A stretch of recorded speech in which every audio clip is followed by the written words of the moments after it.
முதலமைச்சர் சொல்லியிருக்காரு, 2 ஃபைனான்ஸ் மினிஸ்டரும் சரி, வினோத்தும் சரி, ஃபர்ஸ்ட் பட்ஜெட் பிரசன்ட் பண்ணியிருக்காங்க அப்படின்னு சொன்னீங்க. சிஎம் ஃபைனான்ஸ் மினிஸ்டரும் சரி, வினோத்தும் சரி, 2 பேரும் ஒரு நல்ல பட்ஜெட்டை கொடுத்துருக்குறாங்க, வளர்ச்சிக்குரிய பட்ஜெட்டுன்னு அவர் சொல்லியிருக்காரு. அதான் நான் வளர்ச்சிக்கு உரிய பட்ஜெட் அவங்க சொல்லலாம். நாங்கள் கடந்த ஆண்டு அறிவித்த இதே பட்ஜெட்டை நாங்கள் படித்த புத்தகம் இருக்கிறது.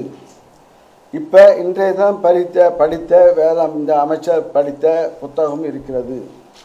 அந்த புத்தகத்தில் உள்ள கருத்துக்களை நீங்கள் பாருங்கள். ஒவ்வொரு திட்டமும் எப்படி இருக்குது, இந்த திட்டம் எந்த அளவுக்கு பார்த்தா புரியும். சார் ஒரு ஸ்கீமை பற்றி சார் நீங்கள் விவசாயம்லாம் பார்க்குறீங்க, அதனால கேட்குறேன்.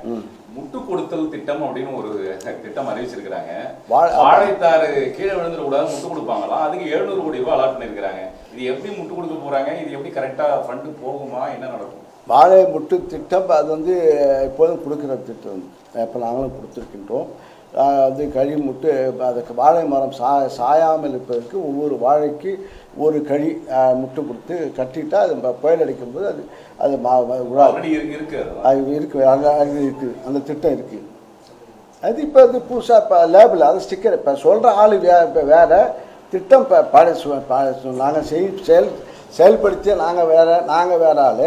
இப்போ அவங்க சொன்னால் இப்போ அவர் என்ன ஒரு பழமை கிராமத்தை சொல்லுவாங்க, மாமியா உடைச்சா மண்குடம், மருமை உடைச்சா பொன்குடம்பாங்க.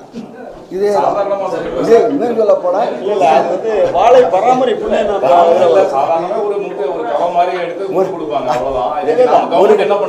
ஒரு கழியும் கொடுக்கலாம், 2 கழியும் கொடுக்கலாம். ஒரு கழி கொடுத்தா என்ன செய்வாங்க, மரம் ஆட அது ஆடிட்டு அது அது சவுக்க கழுவி முட்டா கொடுக்கலாம். சவுக்க கழுவி முட்டு கொடுப்பாங்க. இப்போ பிளாஸ்டிக்காக கொடுக்கணும்னு சொல்லி பிளாஸ்டிக் இப்போ கொடுக்காதுன்னு சொல்லல. இல்லை இவங்க என்ன அறிவிச்சிருக்காங்க தவிர முட்டு கொடுக்கும் திட்டம் அறிவிச்சிருக்காங்க. எப்படி செய்கிறாங்கன்னு தெரியாது.